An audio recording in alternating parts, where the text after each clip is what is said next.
Denver International Airport, an airport built for 50 million passengers, is expected to see 78 million travelers come through this year. It's already the third busiest airport in the world, but it's always a work in progress, as you can see from the construction here behind us. For better or worse, the growing pains have often overshadowed the successes at DIA over the decades. So today we're taking a look back at how DIA began and how Denver 7 has been there since the first flight.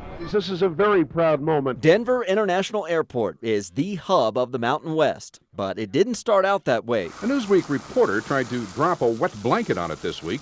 They called it Peña's folly. A lot of negative criticism. People thought I was nuts. Federica Peña was Denver's mayor when the planning commenced to expand Denver's then Stapleton Airport over I-70 into the Rocky Mountain Arsenal. But that idea didn't fly. We realized it wasn't feasible for lots of reasons. The Rocky Mountain Arsenal was very contaminated. Adams County was opposing the expansion, and that's when we came up with the idea to move the airport.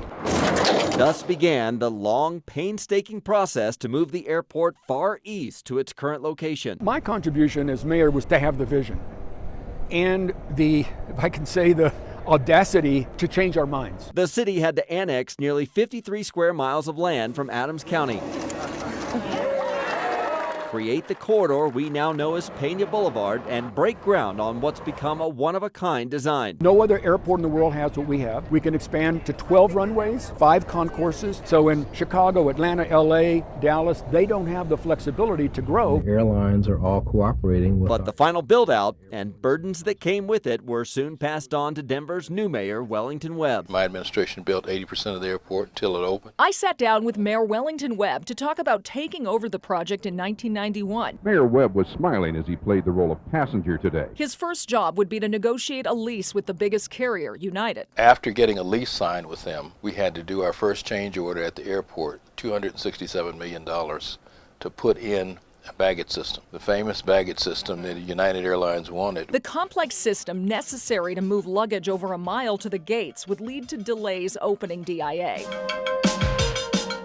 DIA, ask the mayor. And those delays dominated media coverage. A question for the mayor. Mr. Webb, I would like to know why you, as the mayor of Denver, would allow the city to mortgage its air transportation's credibility on an unproven baggage system. Did you feel the media coverage of the airport was fair at the time? I'm sure there were a lot of questions about the timeline, about every detail and decision that went into it. What were your thoughts on that back then? Oh, I think the media has a job to do. I don't sweat it. When that first flight was finally ready to land on February 28, 1995, 16 months behind schedule and $2 billion over budget. Good morning, it is, and congratulations to you. You're the first flight to land. Mayors Peña and Webb were there, and so was Denver 7. All right, here we go. You're on the first flight to land at DIA. What do you remember about that flight? I don't even know how I was chosen. I think I must have been the loudest person in the room saying, "Pick me, let me go, let me go." I don't know when I'll be back again. We'd like to be the first to welcome you to Denver International Airport. It sounds like they wanted to make it a party because they gave you a goodie bag, which you saved. I did. All of these years. I know, isn't that funny that I saved it? But I knew it was a special event. Boy, just about 15 minutes, and the whole time people were screaming and having a good time on the flight. This is to certify that on February 28th, 1995, I didn't even fill in my name, right?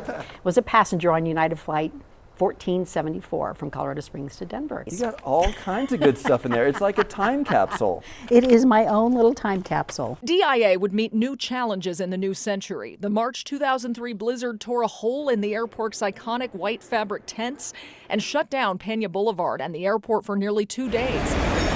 The Great Hall renovation that started in 2018 has seen those familiar delays and budget overruns.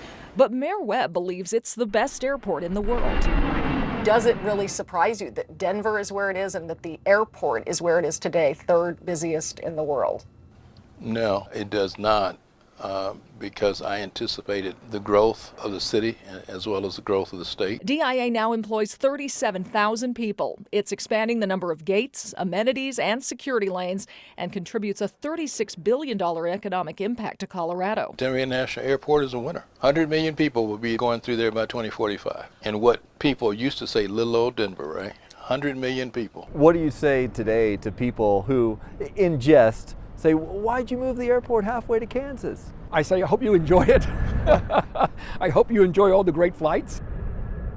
Yeah, Mayor Peña, by the way, can't call it Peña Boulevard. He refuses to. He calls it the Boulevard, which will now be expanded very soon too. Yeah. Yeah. Well, and you know, driving out there as we were doing this story, and every time we go to the airport, there's so much new development all the time in Commerce City, Brighton, Green Valley Ranch, all of that because of where the airport is located. So it's, as Mayor Webb points out, it's really only far depending on where you live in the city. For others, it's pretty close. I'm telling you, it was really cool, though. The old Stapleton, when you watch the airplanes come across, and they used to have these tunnels that would slow down traffic on I-70 on the east side of town all the time when you see the planes going across the interstate. It was just really cool. Yeah. Part of the nice development, we saw all the hotels now too. So if you get stranded here in Denver, you have a hotel. You don't have to worry about spending the night at the airport. Or the Gaylord, which has its holiday decoration set up. That Peña Boulevard, that 2003 storm. I mean, people were in their stuck in their cars there for a long time. So wow.